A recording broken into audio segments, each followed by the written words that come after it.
नमस्कार। शाकाहार विषयक इस चर्चा में आप सबका स्वागत है। शाकाहार श्रेष्ठ है या मांसाहार श्रेष्ठ है, इस प्रकार का दावा या सलाह देने का हमारा कोई भी उद्देश्य नहीं है। हर कोई अपना आहार चुनने के लिए स्वतंत्र है। हम सभी की भावनाओं का आदर करते हैं। कमेंट्स खुली है। इस चर्चा का विषय पर्यावरण के लिए शाकाहार यह है और हमारी चैनल पर्यावरण और शाश्वत विकास को समर्पित है। इस कारण शाकाहार समर्थक मुद्दों पर ध्यानाकर्षण हो रहा है। ये वीडियो डिटेल्ड में बनाने की कोशिश की है ताकि ज्यादा से ज्यादा मुद्दों का समावेश हो सके। एक जानकारी के मुताबिक दुनिया में अंदाजन 22% लोग शाकाहारी है।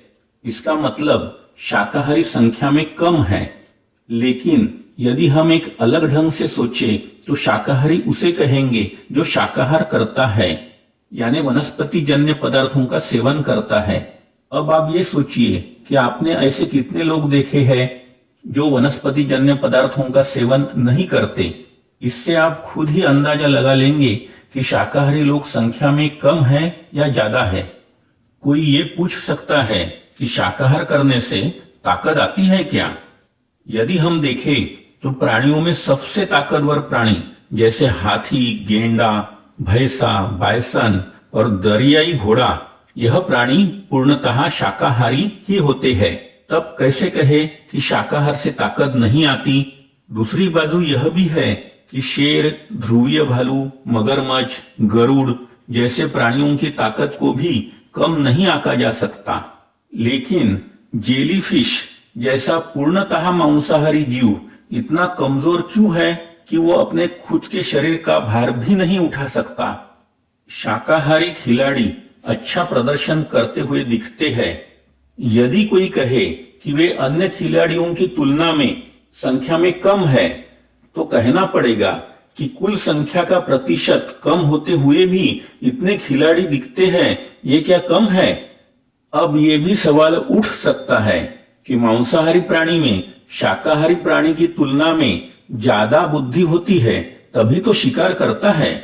तो इस पर यह पूछना पड़ेगा कि यदि शेर को नाखून और दांत नहीं होते तो वह भैंसे की शिकार कैसे करता? ईश्वर ने जो साधन दिए हैं उसी के सहारे मांसाहारी प्राणी शिकार करता है।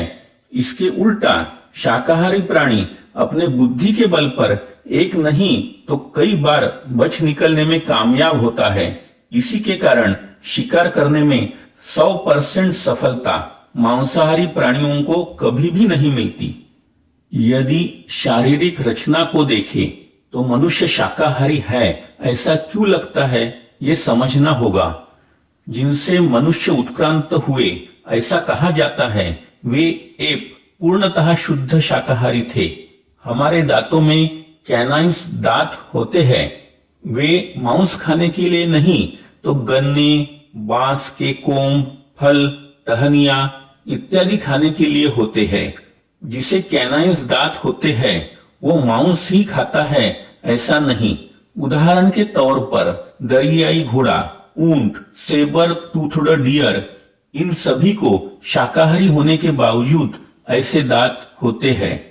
मनुष्य के जो सामने के इंसिजर्स प्रकार के दांत हैं, वैसे दांत सिर्फ शाकाहारी प्राणियों में ही दिखते हैं। पेट की आंतें, जिन्हें इंटेस्टाइनल ट्रैक्ट कहा जाता है, उनकी लंबाई शरीर की लंबाई से शाकाहारी प्राणियों में मांसाहारी प्राणी की तुलना से ज्यादा लंबी होती है। मनुष्य में भी यह आंतें ज्यादा लंबी ही होती है। मनुष्य के पेट में अन्न पाचन करने के लिए जो एसिड बनता है वो मांसाहारी जीवों के पेट में बनने वाले एसिड की तुलना में 20 गुना तक कम तीव्रता का होता है।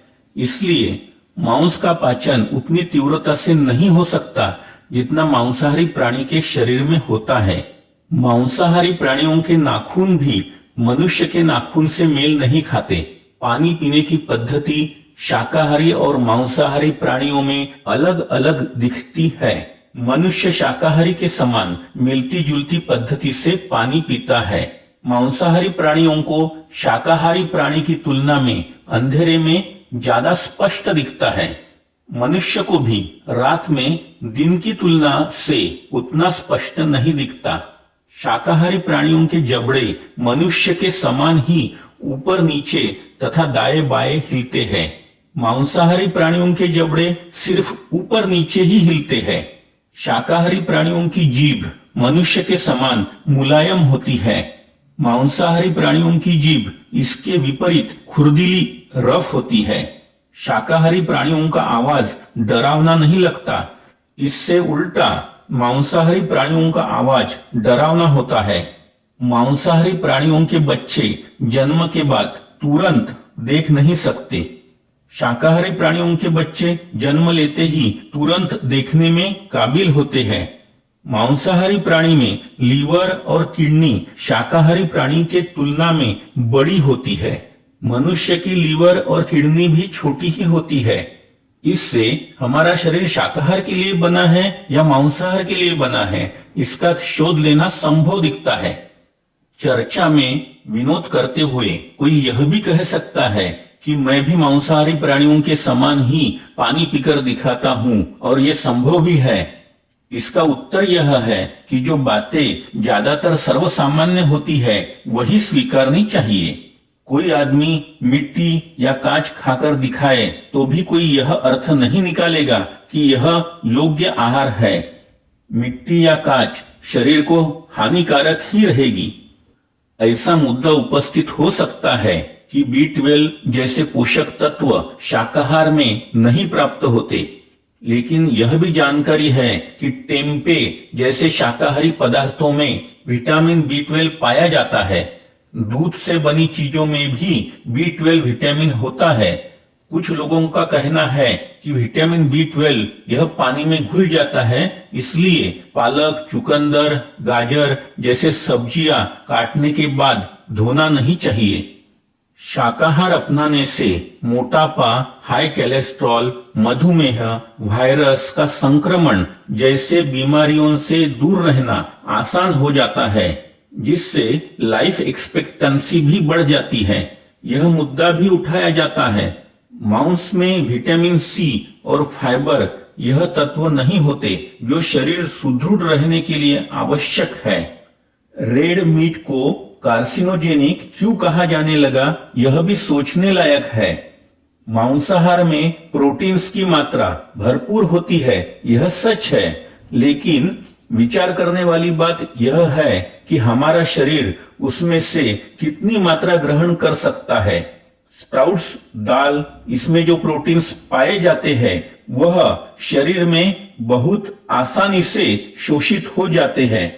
हमें जो दिखता है उससे ज्यादा हमें क्या मिलता है यह महत्वपूर्ण है। सवाल यह उठता है कि क्या कोई मनुष्य केवल मांसाहार पर जिंदा रह सकता है। यह असंभव लगता है, क्योंकि विटामिन सी और फाइबर की अभाव में वो रोगग्रस्त हो जाएगा। प्रोटीन पॉइजनिंग का खतरा भी बन सकता है।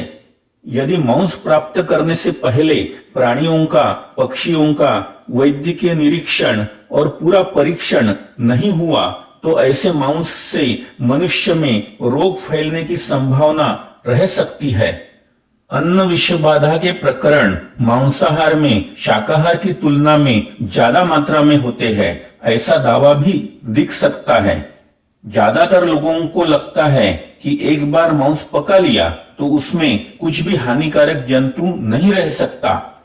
एक जानकारी के मुताबिक स्टेफिलोकोकस ऑरियस नाम का बैक्टीरिया मांस में बढ़ता है, जिस कारण ऐसे टॉक्सिन फैल सकते हैं जो बीमारी देते हैं। ये टॉक्सिन हीट स्टेबल रहने के कारण उबालने पर भी नष्ट नहीं होते, यह ध्यान देने वाली बात है। शाकाहार के समर्थन में यह भी मुद्दा उठ सकता है कि कुछ पल के भोजन के स्वाद का आनंद पाने के लिए किसी जीव का जीवन खत्म करना क्या नैतिक है।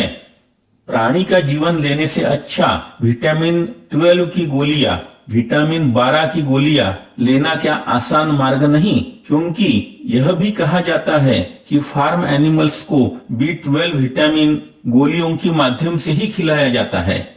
विविध संस्कृतियों में जीव दया का आग्रह एवं सम्मान किया है, जिसके कुछ महत्वपूर्ण कारण भी रहे होंगे। जैसे किसी पशु को मारते समय उसमें क्रोध, दर्द और दुख की भावना बढ़ जाने से हानिकारक स्त्राव या वाइब्रेशंस पैदा होने से ऐसा आहार दुखदायी होने की संभावना नाकारी कैसे जा सकती है। आयुर्वेद के अनुसार आहार को सात्विक, राजसिक और तामसिक इन प्रकारों में बांटा गया है। यह भी अभ्यास का मुद्दा है। कुछ लोगों की निसर्गतः ही मानसिकता ऐसे होती है कि उन्हें मांसाहार अच्छा ही नहीं लगता। ऐसे लोगों को मांसाहार खिलाना यह क्या उनके ऊपर अन्याय और दुष्टता नहीं, जिसे टाला जाना चाहिए। रास्तों के ऊपर खुले खाटी खानों में यदि प्राणी पक्षी काटे जाएंगे तो आते जाते लोगों के ऊपर, जिसमें बच्चे भी हो सकते हैं, उनके मन पर ऐसे दृश्यों का क्या गलत प्रभाव नहीं पड़ेगा? ये भी सोचने लायक बात है। हमारे पालतू प्राणियों को हम बहुत प्यार करते हैं, तो फिर वैसे ही दिखने वाले अन्य प्राणियों पर भी हमने समानता से स्नेह भरी दृष्टि ही रखनी चाहिए। नहीं तो हमारे प्राणी प्रेम की सच्चाई पर क्या सवाल नहीं उठाए जाएंगे? किसी भी लॉजिकल फैलेसी को पूर्ण सत्य समझने से पहले इसमें फैक्ट्स आधारित पूर्ण सत्य और अर्ध सत्य का भेद समझना जरूरी है। अंडों के बारे में ऐसा कहा जाता है कि वे शाकाहारी है, लेकिन अंडों में भी मांस का अंश दिख सकता है, और यदि वे मुर्गी के पास ज्यादा दिन रहे होंगे तो उनमें जीव भी आएगा ही। यह सवाल भी उठाया जाएगा कि पौधों में जान होती है तो फिर उन्हें कैसे खाया जाता है? इसका उत्तर यह हो सकता है कि जीवन में हिंसा कम से कम रखने का सतत का प्रयास करना हर मानव का कर्तव्य है। कुछ लोग तो यहाँ तक भी कहते हैं कि पेड़ पौधे भी रोते हैं, लेकिन वो आपको सुनाई नहीं देता, क्योंकि आपके सुनने की क्षमता कुछ डेसिबल्स तक की ही होती है। इसका उत्तर यह है कि फल पेड़ों से निसर्गतः अलग होकर गिरते हैं। इसमें पेड़ों के रोने का सवाल ही कहाँ उठता। फल मिलने की आशा में पेड़ों की बहुत अच्छी सेवा होते हुए दिखती है। ऐसे में कौन सा पेड़ है जो खुश होने के बजाय रोएगा? फल पकाना और नीचे टपकाना तो पेड़ों का नैसर्गिक कार्य है। यदि सब्जी की बात करें तो उनका जीवनमान उतना ही होता है। यदि हम उन्हें वैसा ही छोड़ दें तो भी वो सूख ही जाएगी या सड़ जाएगी। गेहूं, चावल जैसे सभी अनाज पौधों का पूरा जीवनमान खत्म होने के बाद ही प्राप्त होते हैं। सबसे महत्वपूर्ण यह है कि तोड़ते समय कोई भी पेड़ अपने फलों में विषैले हार्मोन्स नहीं छोड़ता। पेड़ों में नर्वस सिस्टम या ब्रेन नहीं होता, इसलिए दर्द होने का सवाल ही नहीं उठता। शास्त्रीय बात यह है कि पेड़ पौधे सिर्फ रिस्पांस देते हैं। यदि पत्ते तोड़ ले तो दूसरे पत्ते विकसित हो जाएंगे। फल तोड़ने से पेड़ों की जान नहीं जाएगी, उल्टा दूसरे फल आ जाएंगे। मांसाहार या शाकाहार में से जो स्थानिक खाद्यान्न है वो सबसे सस्ता रहेगा। ज्यादातर देखा जाए तो शाकाहार ही सस्ता होता है। अन्न श्रृंखला में ऊपर की श्रेणी का जीव नीचे की श्रेणी के जीवों को भक्षण करता है। उन्हें दूसरा पर्याय भी उपलब्ध नहीं। इसलिए यदि कोई कहे कि मनुष्य सर्वश्रेष्ठ प्राणी होने के कारण मांसाहार करने का अधिकारी है, तो यह भी सवाल उठता है कि और प्रगत विचार धारण कर हिंसा त्यागने का विचार करना क्या गलत बात है? अहिंसा का अधिकार प्राप्त करना मानव को संभव है। अहिंसा परमो धर्म। फिर ऐसा भी सवाल आएगा कि मच्छरों को मारना भी अनुचित होगा। इसका जवाब यह है कि हमारा लक्ष्य मच्छरों को मारना नहीं होता, तो स्वयं की रक्षा करना इतना ही होता है। स्वयं के जीवन को बचाना हर मनुष्य का अधिकार है। बढ़ती आबादी और भूखमरी जैसी समस्याओं को देखकर ऐसा लग सकता है कि मांसाहार अनिवार्य है। मांसाहार ये भी तो एक आहार है जो मनुष्य की भूख मिटाने में सक्षम है, ऐसा भी वास्तव दिख सकता है। लेकिन कभी कभी जो दिखता है वो होता नहीं। ऐसा भी तर्क दिया जाएगा कि यदि प्राणियों को हम खाएंगे नहीं तो उनकी संख्या कितनी बढ़ जाएगी और उन्हें खिलाने के लिए हम शाकाहार कहां से लाएंगे। ऐसा सोचने से पहले हमें पहले ये देखना होगा कि जिन प्राणियों को मनुष्य खाता नहीं, ऐसे प्राणियों की तादाद बढ़ते हुए अब तक तो संकट ही आ जाना चाहिए था। लेकिन वास्तविकता में ऐसा कुछ भी नहीं हुआ, क्योंकि निसर्ग स्वयं का संतुलन स्वयं बना लेता है। उन्हीं प्राणियों की या पक्षियों की संख्या बहुत तादाद में दिखती है जिनका मांस मनुष्य खाता है, क्योंकि उन्हें ही फार्मिंग कर उत्पादित किया जाता है। इसमें सोचने लायक बात यह है कि 1 किलो मांस तैयार करने के लिए अंदाजन 16 किलो धान्य खिलाया जाता है। यदि कोई 16 किलो खाद्यान्न को 1 किलो खाद्यान्न में बदलेगा तो इसमें नुकसान है या फायदा, इतना तो सर्वसाधारण मनुष्य को समझना मुश्किल नहीं।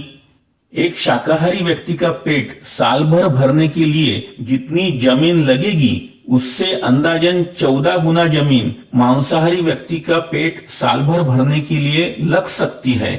जितनी ज्यादा जमीन खेती के लिए लगेगी, उतना ही जंगल के जमीन पर और पानी के स्रोतों पर दुष्प्रभाव गहराता जाएगा, जिससे पर्यावरणीय संकटों को निमंत्रण मिलेगा। इसलिए दुनिया की भूखमरी को मिटाने हेतु शाकाहार का अवलंबन जरूरी है। प्राणीजन्य पदार्थ मुख्य रूप से रेड मीट, श्रिम्प इत्यादि का फैक्ट्री फार्मिंग बड़ी मात्रा में ग्रीन हाउस गैस के उत्सर्जन का कारण कहलाता है। ऐसा भी मुद्दा उठ सकता है, सिर्फ उत्पादन को ध्यान में रखते हुए अनुवांशिक हेरफेर किए जाने से ऐसे प्राणी निसर्ग में जीने के काबिल नहीं रहते और यंत्रवत जीकर मर जाते हैं। ऐसी मुख्य यातनाओं पर मानवीय दृष्टिकोण रखना होगा। दुनिया भर में बहुत सारी पर्यावरण पूरक प्रथाएं हैं, जिनमें से कुछ शाकाहार का आग्रह रखती है। जंगल कम होने के पीछे मांसाहार यह एक अदृश्य कारण है। जंगल कटने से वनस्पति, प्राणी, कीटकों की कितनी प्रजातियां विलुप्ति के मार्ग पर है। क्लाइमेट चेंज, ग्लोबल वार्मिंग हो रही है। सब्जियों के उत्पादन की तुलना में मांस उत्पादन को बहुत ज्यादा पानी की आवश्यकता होती है। जल ही तो जीवन है, उसे हम व्यय कैसे कर सकते हैं। मनुष्य को स्वयं की रक्षा करनी है तो पर्यावरण को बचाना होगा, और पर्यावरण को बचाने हेतु शाकाहार का अवलंबन करना एक सोची समझी नीति है। यह सवाल उठ सकता है कि मांसाहार संबंधित उद्योगों में बहुत लोगों को रोजगार मिला है। यदि मांसाहार कम होगा तो वे सब बेरोजगार हो जाएंगे, लेकिन ऐसा नहीं है। मांसाहार कम होगा तो शाकाहार बढ़ेगा, शाकाहार संबंधित उद्योग बढ़ेंगे, जिससे रोजगार भी बढ़ेगा। मांसाहार की तुलना में शाकाहार में अन्न पाचन जल्दी होने से दूसरी बार भूख जल्दी लगती है। इस वजह से आहार उद्योग में डिमांड भी ज्यादा रहेगी। इस कारण बेरोजगारी भी कम करने में शाकाहार उपयोगी रहेगा। प्राणी यदि मांस के लिए नहीं काटे जाएंगे तो उनके गोबर का उपयोग विभिन्न तरीकों से करते हुए ग्रामोद्योग बढ़ सकता है। नेचुरल फार्मिंग, ऊर्जा के लिए गोबर गैस संयंत्र इत्यादि के लिए भी गोबर की प्रचंड आवश्यकता होती है। विकास के लिए ऊर्जा बहुत महत्वपूर्ण होती है। इतिहास में Pythagoras, Leonardo da Vinci, Mahatma Gandhi ji, Albert Einstein इत्यादि महापुरुषों ने शाकाहार को अपनाया। उनसे हम प्रेरणा ले सकते हैं। शाकाहार से जितने प्रकार के व्यंजन बन सकते हैं, उतने प्रकार के व्यंजन मांसाहार में नहीं होते। शाकाहारी पदार्थ ज्यादा समय तक टिकते हैं, इसलिए अन्न की बर्बादी भी नहीं होती। शाकाहारी पदार्थों के उपयोग बिना मांसाहारी व्यंजन बनाना आसान नहीं, लेकिन शाकाहारी व्यंजन में मांसाहारी पदार्थों की कोई आवश्यकता नहीं पड़ती। इससे पता चलता है कि आहार का मुख्य आधार शाकाहार ही है। मांसाहारी प्राणी ताकत के लिए शाकाहारी प्राणियों को खाते दिखते हैं। मांसाहारी प्राणी मांसाहारी प्राणियों को खाना पसंद नहीं करते, इसलिए उनकी शिकार भी नहीं करते। इसका तात्पर्य यह है कि शाकाहार ही आहार का मुख्य स्रोत है। फिर ये सवाल भी उठेगा कि पृथ्वी पर कुछ स्थान ऐसे हैं जहां पर लोग मांसाहार ही करते हैं, फिर भी जीवित रहते हैं। वो इसलिए कि पीढ़ी दर पीढ़ी उन्हें यही खाना उपलब्ध हुआ है। उस पर्यावरण में शाकाहार प्राप्त ही नहीं था, जिससे उनके शरीरों ने उस पर्यावरण में मांसाहार को एडॉप्ट कर लिया। वैसा हमारा शरीर एडॉप्ट नहीं हुआ है, ये भी तो सोचना पड़ेगा। पुराने जमाने जैसा आज के जमाने में मांसाहार करना मजबूरी नहीं है, क्योंकि परिवहन, यातायात के साधन, खाद्य टेक्नोलॉजी विकसित हो चुके हैं। शाकाहार सर्वत्र पहुंच सकता है। कोई कहेगा ये बहुत महंगा पड़ेगा, लेकिन यह भी सही नहीं, क्योंकि मार्केट में स्पर्धा इतनी बड़ी है कि लोग दूर दराज तक व्यापार करने लगे हैं। शाकाहारी पदार्थ पैकिंग में पहुंच रहे हैं। फार्मिंग की ऐसी पद्धतियां विकसित हुई है जिन पर भौगोलिक वातावरण का उतना प्रभाव नहीं पड़ता जितना पुराने जमाने में पड़ता था। पौधों की अलग अलग प्रजातियां लेबोरेटरीज में विकसित हुई है जो वातावरण के बदलाव को सह सकती है। उदाहरण के लिए खजूर जहां नहीं उगते थे वहां उगने लगे हैं। रेगिस्तान में भी खेती होने लगी है। ऐसा भी तर्क सामने आ सकता है कि एक प्राणी से 20 लोगों का पेट भरता है। उन्हीं 20 लोगों का पेट भरने के लिए 20 पेड़ काटने होंगे, तो कौन सा अच्छा है, एक जान लेना या 20 जान गंवाना? लेकिन ये सोच गलत लगती है। एक पेड़ पर इतने फल लगते हैं कि वो 100 आदमियों की भूख अकेला ही मिटा सकता है। ऐसे में पेड़ को काटना मूर्खता ही कही जाएगी। सत्य यह है कि एक प्राणी को बड़ा करने में 20 पेड़ तो अवश्य काटे जाएंगे। इस हिसाब से एक प्राणी को जब खाया जाता है तब प्राणी की एक और पेड़ों की मिला के कुल 21 जाने जाएगी। इसलिए प्राणी को खाना पर्यावरण की दृष्टि से भी नुकसानदायक ही रहेगा। कुछ लोग ये भी तर्क दे सकते हैं कि एप्स, बंदर मांसाहार करते हैं। यदि अपवाद से वे करते भी होंगे तो भी इसका मतलब यह नहीं कि हमने वैसा ही करना चाहिए। अपवाद को छोड़कर फायदेमंद विचार अपनाना, यही तो प्रगत मानवता की पहचान है। यदि शेर भी नरभक्षक हो गया तो उसे भी छोड़ा नहीं जाता है। शेर मांसाहारी होने के बावजूद उसकी नरभक्षकता अपवाद के स्वरूप में होते हुए भी कभी स्वीकारी नहीं जाती। यही उचित भी है।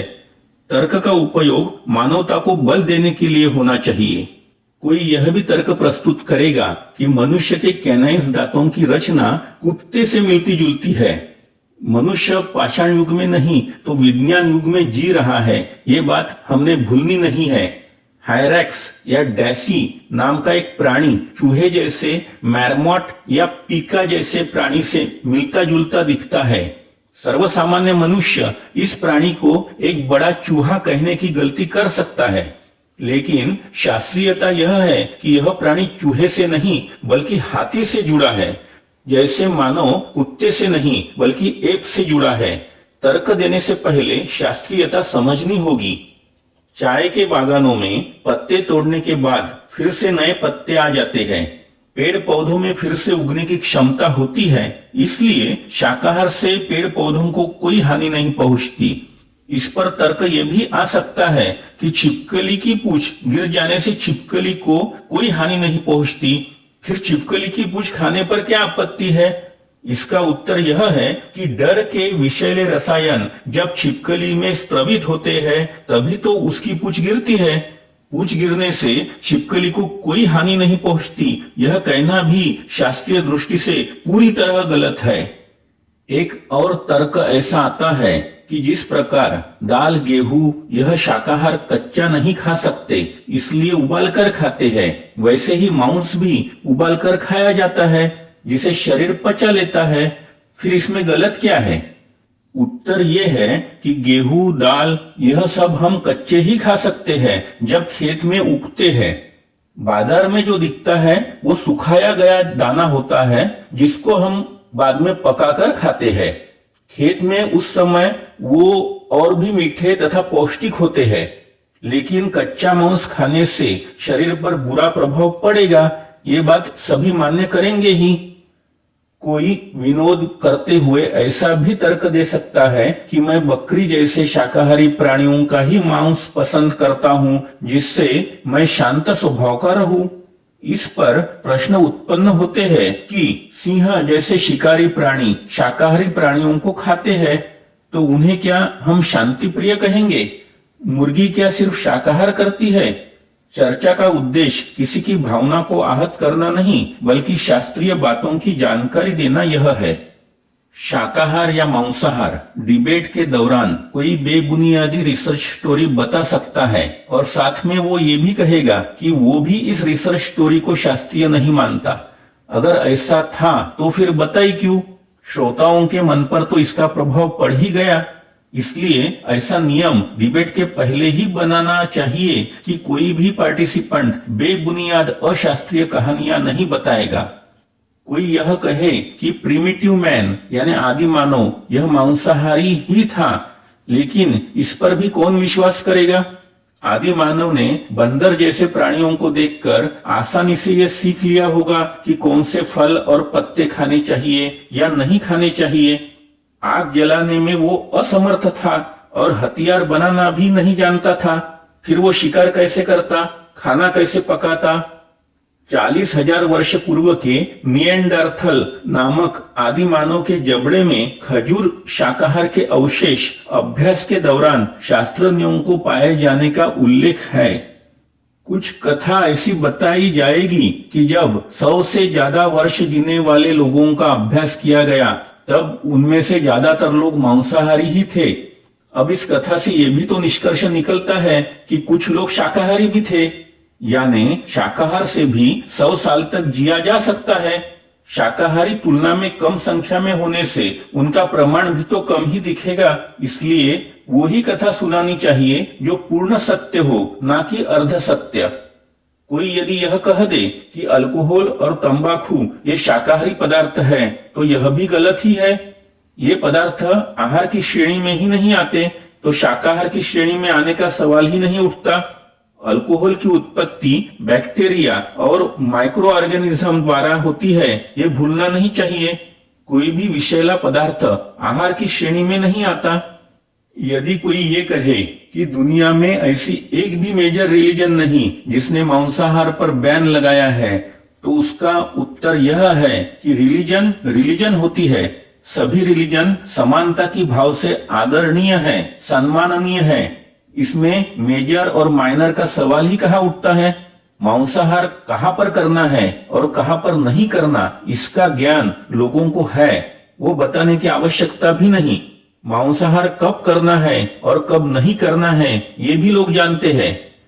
कोई ये कहेगा कि मांसाहार गलत है, ये कहने वाला कोई भी मेडिकल टेक्स्ट बुक नहीं है, तो इसका उत्तर यह है कि न्यूट्रिशन और मेडिसिन ये दोनों अलग अलग विषय है। आहार ये न्यूट्रिशन का विषय है, तो इसमें मेडिकल टेक्स्ट बुक क्यों लिखेंगे? कोई ये कहे कि जानवर ऐसी जगह चरते हैं जहां खेती नहीं होती, तो उसमें क्या नुकसान है? इसका उत्तर यह है कि जानवरों के चलने से छोटे वृक्ष दबकर कुचले जाने से मरते हैं। वृक्ष नष्ट होने से पर्यावरण को हानि पहुंचती है। बकरी भेड़ जैसे प्राणी झटके देकर घास उखाड़ती है, जिससे घास की जड़ें नष्ट होती है। धीरे धीरे हरी भरी जमीन रेगिस्तान में बदलते जाती है। ग्रासलैंड के कारण जमीन में पानी एब्जॉर्ब होने में मदद मिलती है, जिससे पानी के स्रोत समृद्ध रहते हैं। शाकाहार के समर्थन में प्लांट बेस्ड मीट यह नवाचार आगे आ रहा है। इसलिए प्राणियों को मारकर खाना यह बात भविष्य में पुरातन सी हो जाएगी, ऐसा लगता है। आपको किस तरह का भोजन लेना है, इसका फैसला करने का आपको पूरा अधिकार है और हम आपके इस अधिकार का पूरा सम्मान भी करते हैं।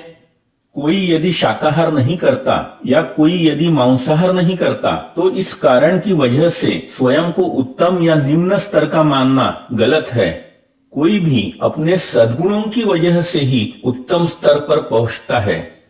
कोई ऐसा तर्क भी दे सकते हैं कि मैं सार्वजनिक जीवन में कार्य करते हुए भ्रमण करता हूं और 8-10 कार्यकर्ताओं के साथ अचानक किसी यजमान के घर जब रुकता हूं, तब उन्हें शाकाहारी व्यंजन बनाने में तकलीफ होती है। यजमान को तकलीफ ना हो इसलिए मांसाहार कर लेता हूं, क्योंकि मांसाहार तैयार करने में ज्यादा श्रम नहीं लगते। ये तर्क सही नहीं दिखता, क्योंकि मांसाहारी पदार्थ और उसके साथ रोटियां बनाने से भी कम श्रम और कम समय में खिचड़ी, पापड़ और रायता बन जाता है। ऐसे बहुत सारे शाकाहारी व्यंजन हैं जो कम समय और कम श्रम में बन जाते हैं। पहले से बनाकर रखे जाने वाले भी पदार्थ होते हैं, जैसे फरसाण, चकली, चिवड़ा, सेव, लड्डू इत्यादि। कभी कभी ऐसा भी तर्क दिया जाता है कि चलो हम मान लेते हैं कि एनिमल फार्मिंग की वजह से जंगल नष्ट हो रहे हैं, लेकिन समुद्र या पानी से जो मछली मिलती है उसे खाने में तो कोई आपत्ति नहीं हो सकती। मांसाहार का अंदाजन 17% मछली से प्राप्त होता है। यह बात सत्य है, लेकिन यह भी ध्यान रखना चाहिए कि ओवर फिशिंग मछली के स्टॉक को उस स्तर तक कम कर देता है जिससे तटीय समुदायों को खाने के लिए मछली पकड़ना मुश्किल हो जाता है।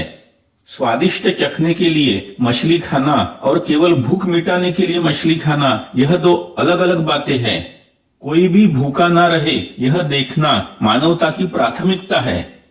यही बात यदि पर्यावरण की दृष्टि से देखें तो ओवर फिशिंग के वजह से पैरट फिश जैसे मछलियां जो सीवीड को खाती है वे नष्ट होती है। फिर सीवीड बढ़ते हैं जिससे कोरल्स बढ़ नहीं सकते। कोरल रीफ के कारण समुद्र के किनारे पर्यटन के लिए सुंदर बनते हैं और तूफान में किनारों को घिसाव से बचाते भी हैं। यदि ज्यादा घिसाव होगा तो समुद्र को आगे बढ़ने से कौन रोकेगा? कोरल्स में बहुत सारी प्रजातियां फलती फूलती है। कोरल्स नष्ट होने से वो सब प्रजातियां नष्ट होती है, जिससे समुद्र के पर्यावरण पर गहरा विपरीत प्रभाव पड़ता है। सबसे महत्वपूर्ण बात यह है कि हमें जिंदा रहने के लिए जो ऑक्सीजन लगता है उसमें से 50 से 80% तक ऑक्सीजन हमें समुद्र में जो प्लांट्स होते हैं उनसे प्राप्त होता है। कोरल रीफ नष्ट होने से ग्लोबल वार्मिंग और बढ़ेगा, तूफान की संभावना बढ़ेगी, बायोडायवर्सिटी कम होगी। कोरल रीफ में रहने वाले फाइटोप्लैंक्टन, ज़ूएक्सथेलिया जैसे वनस्पति ऑक्सीजन के निर्मित में सहायक होती है। इसलिए समुद्र में मछली रहना हमारे अस्तित्व के लिए आवश्यक है। जब भूख मिटाने हेतु नहीं बल्कि केवल जीभ का स्वाद बढ़ाने हेतु शौकिया तौर पर मांसाहार बढ़ता है, तब उन लोगों के आहार के स्रोत अपने आप कम होने लगते हैं जो विशिष्ट पर्यावरण के कारण नैसर्गिक तौर पर परंपरागत रूप से स्वयं की भूख मिटाने हेतु मांसाहार करते हैं। परंपरागत तौर पर स्वयं की भूख मिटाने हेतु मांसाहार करना, इसमें कोई गलत बात नहीं। मांसाहार करते हुए विशेष ध्यान रखना पड़ता है, जैसे मछली के कांटे गले में फंस सकते हैं। सब्जी की तुलना में मांसाहार करने में बहुत ज्यादा समय लग सकता है। छोटे बच्चों के लिए इस कारण मांसाहार से ज्यादा शाकाहार अधिक सुविधाजनक लगता है। आशा है आपको ये वीडियो जरूर पसंद आया होगा। शुभकामना। धन्यवाद।